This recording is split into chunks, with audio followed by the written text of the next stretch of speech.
portion of the evening.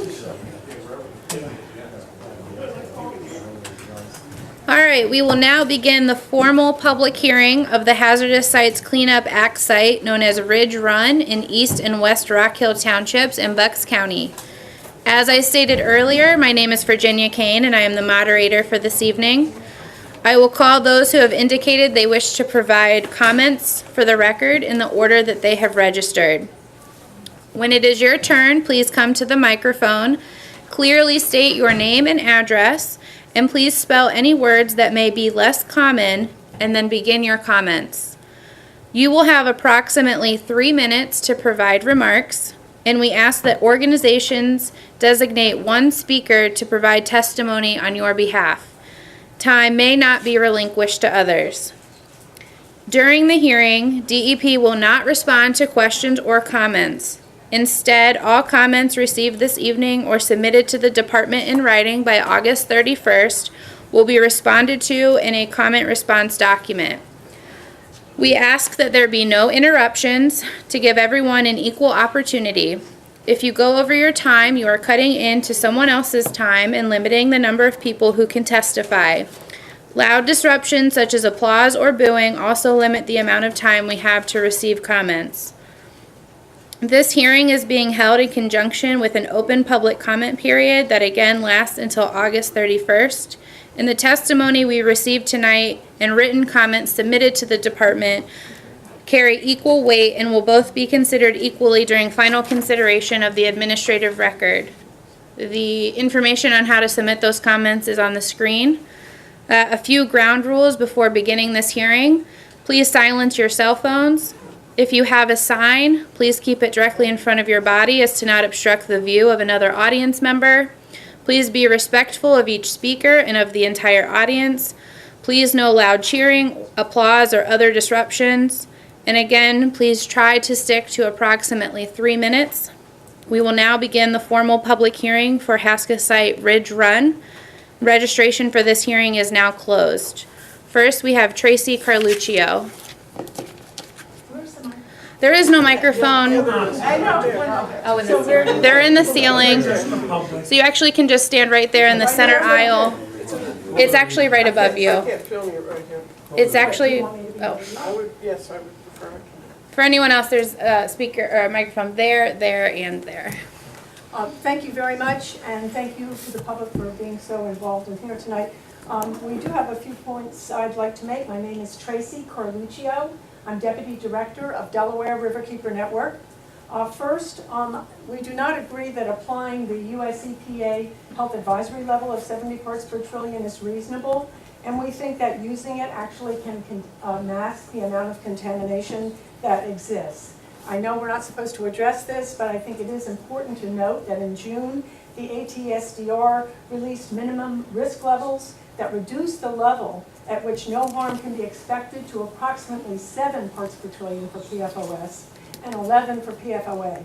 PFAS is highly toxic and linked to devastating disease such as cancer and developmental defects in children and infants, and even minuscule concentrations can have adverse health effects, particularly when you consider that it builds up in the blood and is not easily excreted by the body.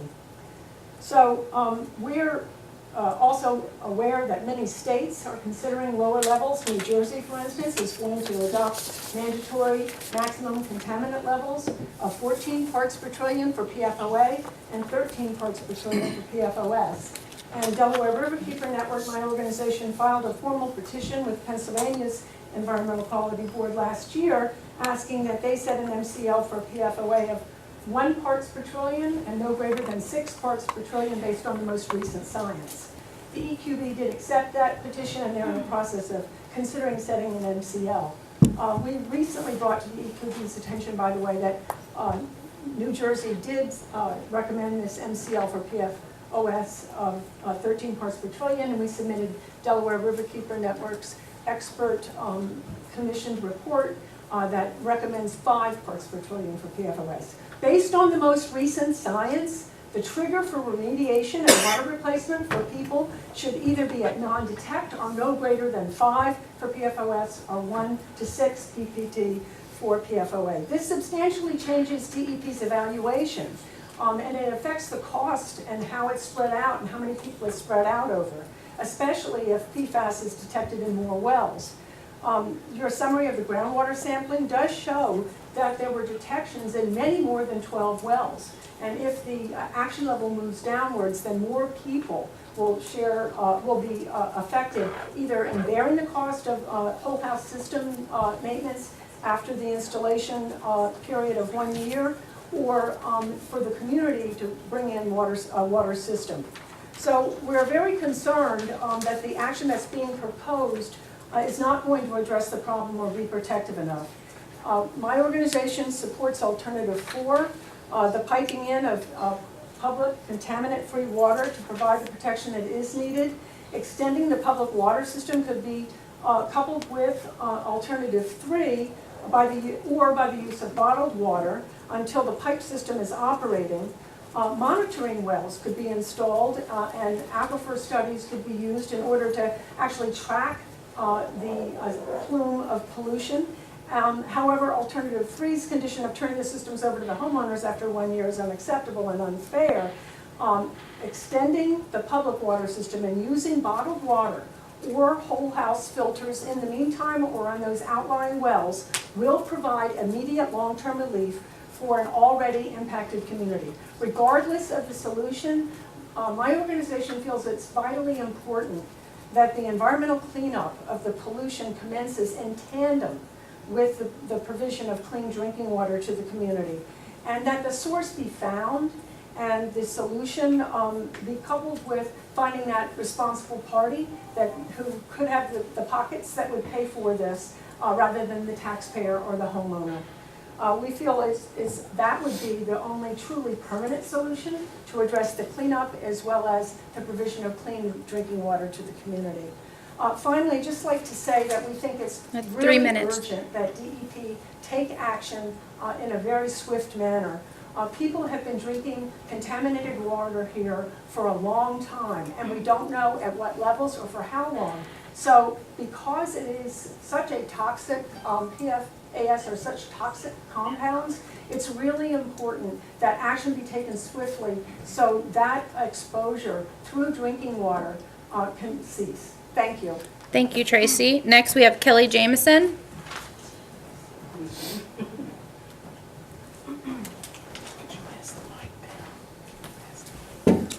Hi, I'm Kelly Jameson. I live on 6 High Point Circle, one of the public wells that was shuttered and switched to permanency.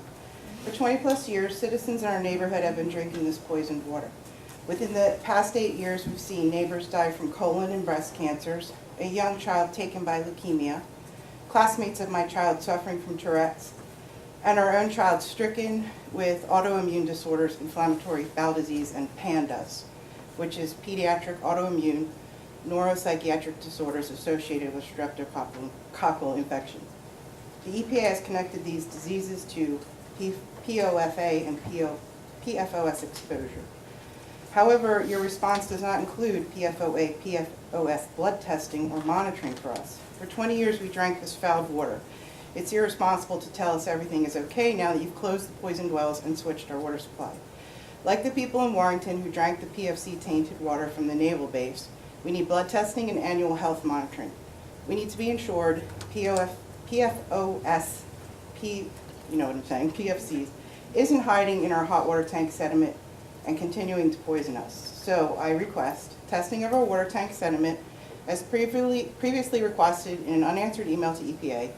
If found to be positive for PFOS, PFOA, water tank should be replaced. Number 2, PFOA, PFOS blood testing for those who drank water supplied by tainted wells. 3, ongoing health monitoring for those victims found with elevated blood levels of PFOS, PFOA. The EPA chose not to test any potable water with any of the homes switched over to Percocet water. Why didn't you? Can you guarantee us there are no PFOS and PFOA in our hot water tanks, our water pump boosters, or our water softeners? And the PA state constitution guarantees its citizens pure drinking water. Thank you. Thank you, Kelly. Next, Jerry Jameson. That's my husband. I read it for both. Oh, okay. Angela Goodwin. As you said, Angela Goodwin, Tabor Road. Couple of things. What I'm speaking about is I'm taking care of myself and my family. 'Cause you guys are taking care of yourself and your company, right? As West Rockhill is taking care of themselves, and Bergie's is taking care of themselves as well. Nobody's taking care of us. And one of the things that you put up there was about the cost of the filters and what's gonna cost them. How about the cost of what we just lost in our home and the real estate value in our properties? What about the cost of, our health and our family's health? That's one of the things I want to mention. The other thing is I asked about soil testing. Soil testing hasn't been done. Our property was filled with spray foam. The tires behind us that burned, all spray foam on our property. Our previous owner had predicted water contamination, and here it is. We have been here now for 18 years drinking this water. Bergie's didn't do what they were told to do back in 86, 85, 86, and it was considered a dump then, and West Rockhill didn't take care of making sure they did what they were supposed to do. We've asked, like I said, for the well water for the soil samples to be done. That has been done. Now our wells are contaminated. The basin, retention basin that's next to our house or behind our house, doesn't drain down to the stream, or it didn't at that point in time. I have proof here. I got a hold of the Conservation District after it filled for a year and a half. And the Conservation District has been into our house. It used to drain on the property, the vacant lot next to us, which then ran down the road, our road that we maintain, and then down onto the same neighbor's property across the street. It never made it down to that stream. So you guys are testing streams and everything else, or they tested streams, where it never made it to. It wasn't until I had the retention basin fixed with the Conservation District's help that it's been actually put out to where it's supposed to be. The other thing I wanted to mention was, you keep on saying about having you're putting in well systems to test.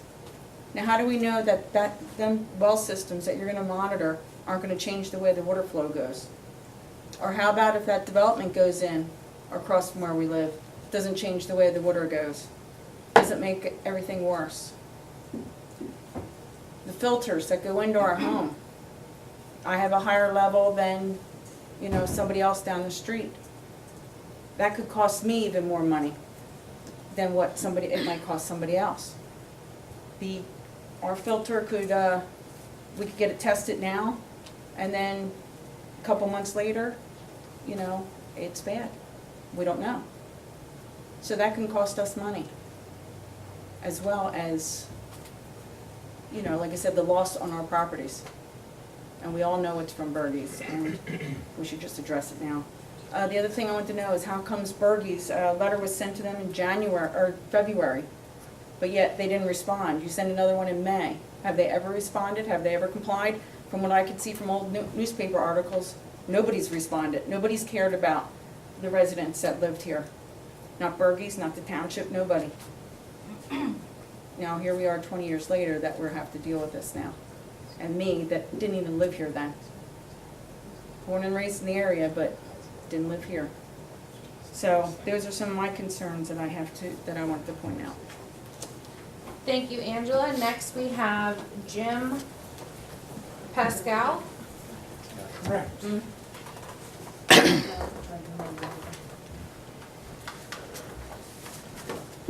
I just have 4 comments and 3 minutes, so I can do that.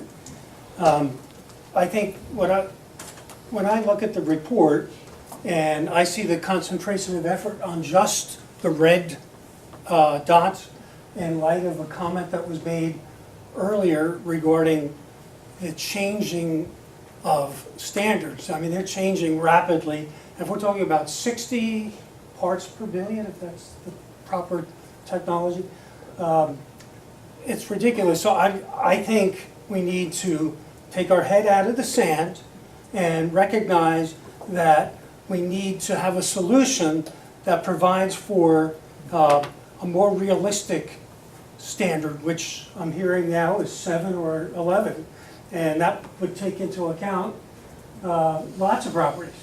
So That's point number one. I think we're missing the target. We're missing the target by putting our head in the sand and saying, this is the standard, this is what we gotta live with. When everyone at that table, you know that's a lower number, but you don't live where we live. Comment number two, the cost analysis is extremely faulty and emphasizes DEP resources and how much DEP has to pay. When you look at this, what about all the homeowner responsibilities here? Testing, it costs a fortune. So it's skewed to come up with, give everybody a free system if they put a restriction on their deed. And by the way, I'm not affected by this. I don't live in this area, in the area under study. Let's see here. Almost done.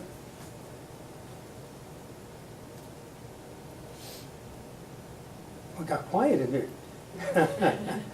Okay, so we're planning to meet a standard that is way too high, and over time, it's going to be outdated quickly. So let's be smart, let's not be stupid. Cost analysis, let's talk about the total cost, because clearly that's not, you're comparing apples and oranges.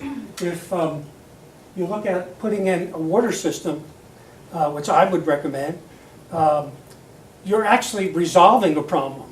You're giving clean water to the residents, and the residents, I'm sure, realize that they don't ever have to worry if they have the Percy Water Authority taking care of them, and they're going to get clean water. I'm not going to get it. That's a value added to their property, and something that I think some of the property owners would be to their best interest. That's a solution. Two more things. You just hit 3 minutes. The test, when we looked at the test sites before, I guess the DEP based it, there was a contaminated well. So this is ground zero, contaminated well. So we're going to do an arbitrary, I don't know why 1 mile, I wasn't in that area, perimeter around the well. Well, now we're finding out it's really shifting over to Bethlehem Pike, and this should be an interim report, because I think a new line needs to be drawn. If we have a hot spot, you're probably, you may be leaving other areas out. I would put a ground zero in the area by Bergey's, and then see what the test results are. And the last thing is this mandatory covenant. I'm offended. I don't know how the homeowners would feel about it. You're telling me you're going to give them a cookie, you're going to give them a $2,000 water treatment system, but you're actually going to ask these residents to sign on a document that will be on a deed that will make their properties not very desirable for people to buy. Why don't you just take the high road? These are not bad people. These are good people. So let them have their system. Believe me, they want to maintain it. They don't want the contamination. They don't need a gun put to their head by the DEP to tell them they need to change their filters if you go that route, which I wouldn't recommend. Thank you. Thank you. Next, Sandra Moyer. I probably did much better when I was sitting down, because it was unexpected. But anyway, everybody has pretty much said so much how I feel already. One thing I was curious about, we were never contacted by our West Rockhill anything about this well business. In fact, I didn't even know this meeting was taking place tonight until we were interviewed by a wonderful reporter who said, oh, we were in the newspaper this past week, pictures, blah, blah, blah, and that's the first I knew that this was even going to be addressed tonight, which is a little discouraging. People have mentioned about the property value.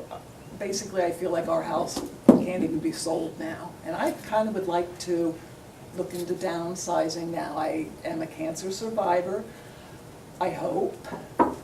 6 surgeries just last year, breast cancer. And again, my father just passed away, who lived there for many years from lung cancer. you know, and another lady passed away a few years ago. My son wanted me to mention this. She became very concerned about her health in her older years, and she started drinking water like crazy. Well, she died from this horrible cancer that ended up in her neck. So I feel like, bring us public water. It would be a sure fix, where this is crap. I mean, I appreciate you want to do something, but it's not, I don't feel safe. I will never want to drink that water again after all my surgeries and what I've been through already. Thank you. Thank you. Next, Gerald Moyer. Hi, I'm Jerry Moyer, 1720 Tabor Road. You talked about, I'm just concerned, you talked about cost effectiveness for the DEP, okay, but you're not looking at our cost effectiveness. I mean, you did a study there 3 to 5 years, but you only say we're responsible for 1 year. We're responsible after 1 year, which I totally think that's insufficient. It just doesn't add up. The carbonization filters, you know, I don't think there's been enough study. I mean, because we've only known more or less about these PFOAs last, what, 2, 3, 4 years? I mean, what kind of study has been for these to be effective? This is what I'm concerned about. Especially when you face, we've been drinking this water, we've lived there since 1994, and we've been drinking this water, and all of a sudden, you know, in 2014, I was diagnosed with cancer a few years ago, and then in 2014, I had contracted a bacterial infection, blood infection, and which the infectious disease doctor told me that it came from your mouth. So, you know, when you're in the shower, you open your mouth, it feels good to, refresh, and it's easily absorbed by the mouth. You know, it just makes you think, well, you know, where'd this come from? You know, because I've always been healthy, and then I faced health issues because of that. I had a heart valve replaced, and it came from the endocarditis that I contracted. So I really wanted to say that the cost effectiveness is not looked at for the residences, and I just think that 1 year, and I believe I was told that that's the policy of the DEP, is just insufficient. The other part of that is then the homeowner is also responsible for the upkeep of the filter, okay, understandable, but also for the water testing. And the test this PFOS's, it's not a normal water test. So there you go. There, you know, I understand as a homeowner, the well is your responsibility, and you get a water test. Yeah, we've had water tests over the years, but never tested them for this. Now all of a sudden we're faced with this, and that's another expense. The other thing is that we're not really talking about blood testing, because I think blood, to really get down and dirty with this, to understand what's happening here, is we need to do more research on what's it really doing to the effectiveness. If you look at the DEP website, you can see all these possible harmful effects, and it's scary. It really is scary. So, especially when a person, my wife, myself, has faced health issues over the past few years. Just basically, and to sum up, I just think that, you know, whatever we do, I appreciate what you are doing for us. I just want you to look at it for the homeowner's perspective, and just not look at cost effectiveness on the DEP. And the other part of that is we just all hope, because this was not a problem that the homeowners did, you know, but we're faced with part of the solution, and we're going to be paying for it in devalues of homes, land, and cost issues with upkeep of the water. Thank you very much. Thank you. Janine Gravel. Gravel.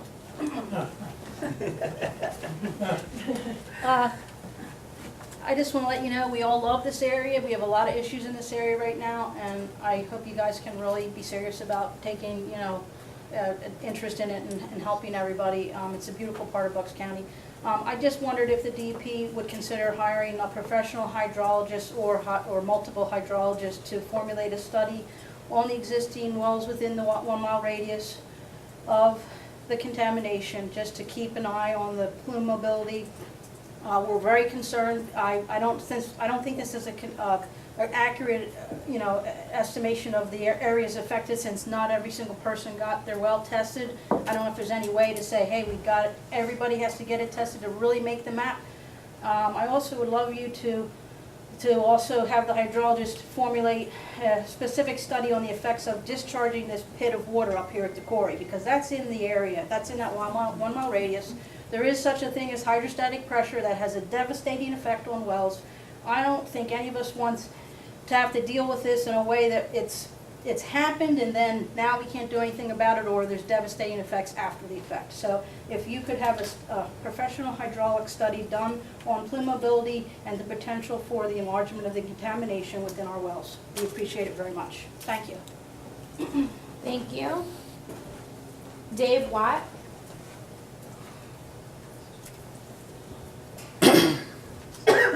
Yeah, hi, my name's Dave Watt. I live within the circle, however, I'm on Percy Regional Water Authority water, so I was not affected by this. I also sit on the board of Percy Regional Water Authority. I just wanted to put on record that I heard you have a budget, as we all do, on what you can do to fix this. I request that DEP meet with our board. We're going to have a daytime meeting or a nighttime meeting so we can come up with a possible solution. I believe within a year's time or sooner, we could service all 12 of those in red for less than your $2 million budget, which would leave money left over for the 2 that you have in orange to put the filters in, and I still think it would be under that $2 million. We also are the ones that bought the North Penn water system. We have those 2 wells. We've already asked, I believe it was someone at DEP, if they wanted to use those wells for monitoring purposes or if they wanted us to close them. We have not heard back yet, so we offer that too. Thank you. Thank you. Sue Furlong?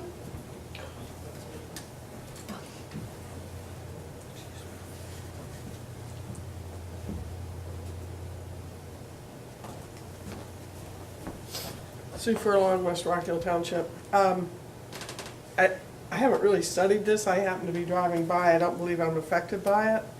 I'm just curious with the $2 million if there will be some sort of a running total where people can find out, okay, this, and this person paid X amount to get their system in, so that would be a reasonable amount. If I go out to a vendor, just that kind of knowledge would be helpful so that they can control their costs, or maybe even 4 or 5 people could go together and a vendor would be able to give them a discount, that kind of thing. Is there a public accounting for that $2 million? Let's say that they spend $1.5 million. Is that remaining amount put into escrow so that if additional problems pop up later, the 5 is still available? Nobody shuts the book on it. How does that work? That would be my question. Thank you.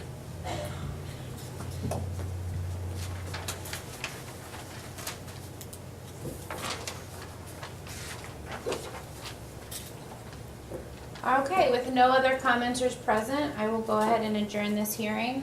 Again, you have until August 31st to submit any comments in writing. That may be if you said something here tonight and wish to add supplemental information, or if you didn't comment this evening, again, until August 31st, you can submit those through the post office to our address there or to Lena directly. Again, until August 31st, and I hereby adjourn this hearing at 8:41 p.m. Thank you. That was your opportunity. Oh, yeah, I do.